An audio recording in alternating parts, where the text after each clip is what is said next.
Hello everybody, this is the 8th episode of Ike's Political Minute, and today I will be doing the first of many videos that I will be making about the 2020 primaries.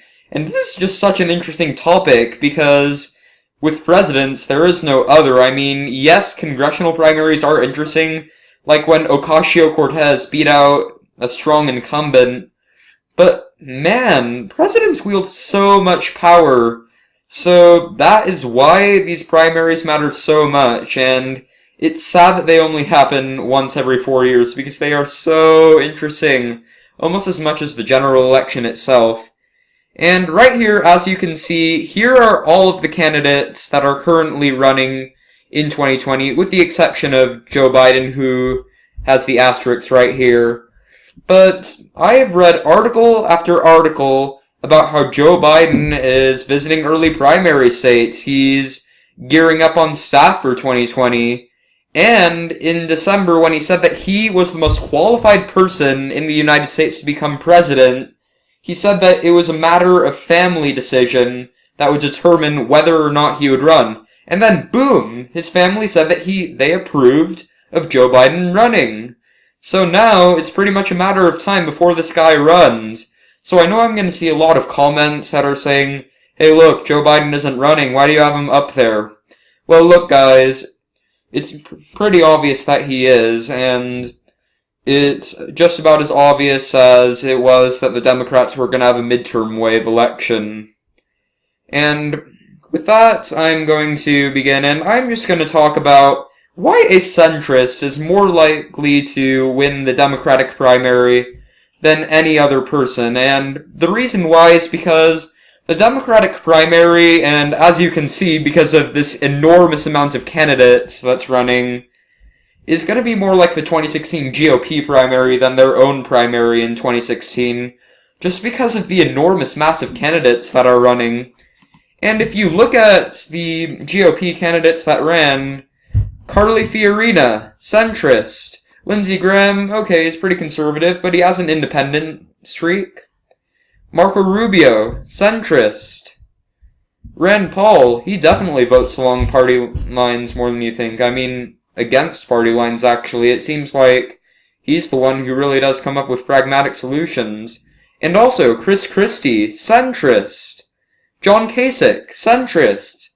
And due to all of these centrist candidates that ran in the GOP primaries, they just completely alienated their center. And then you have the Christian conservatism people who ran. You have Rick Santorum, you have Mike Huckabee, both strong Christian conservative. It seems like Donald Trump was in a class of his own, because while everybody else was struggling to find out what the GOP wanted, Trump seemed to speak it clearly with crap hole countries, Mexican rapists, and other just audacious rhetoric that Donald Trump had.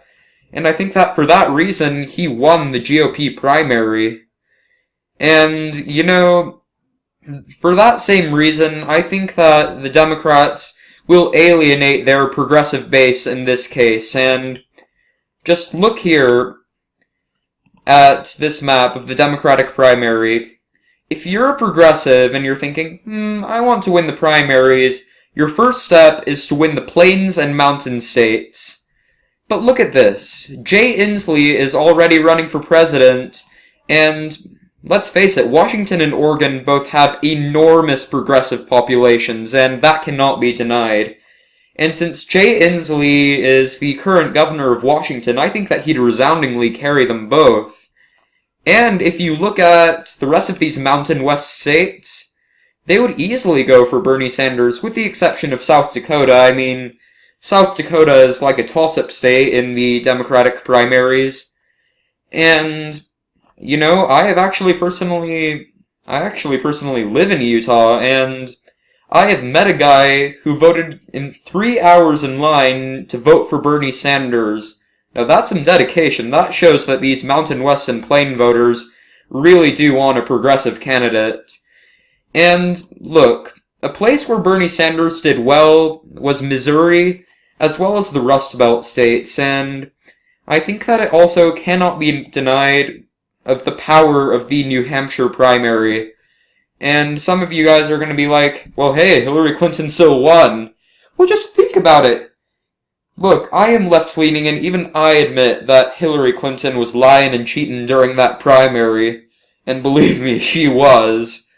And you know what? I think that, for that reason, a person who is centrist and is pragmatic and can be like Hillary Clinton and carry these southern states, and I think that Joe Biden could do that. I think that Joe Biden also has an exceptional appeal to the white working class.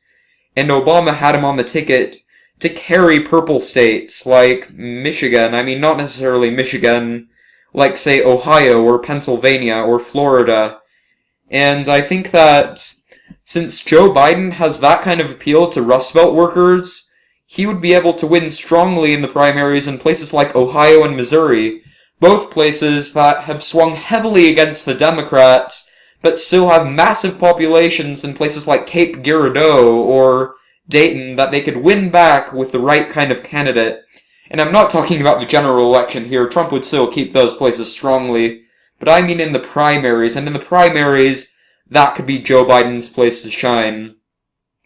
And also, just look at the other demographics. I mean, Florida, I do not think that Joe Biden would carry Florida in the primary, because Gwen Graham was supposed to win the Florida primary, but then boom, Andrew Gillum won because of his enthusiasm among the black base. Well, I think that would also be divided between Kamala Harris and Cory Booker, which is why overall I think that Biden would win the superdelegates just because of his name recognition with the Democratic Party. And I do think that generally Biden would have the best recognition with the white working class, which would be essential in places like Missouri, places like Ohio, places like Illinois, places where that would really matter. Thank you everybody for watching this video. Please comment down suggestions below, and I will see you all later.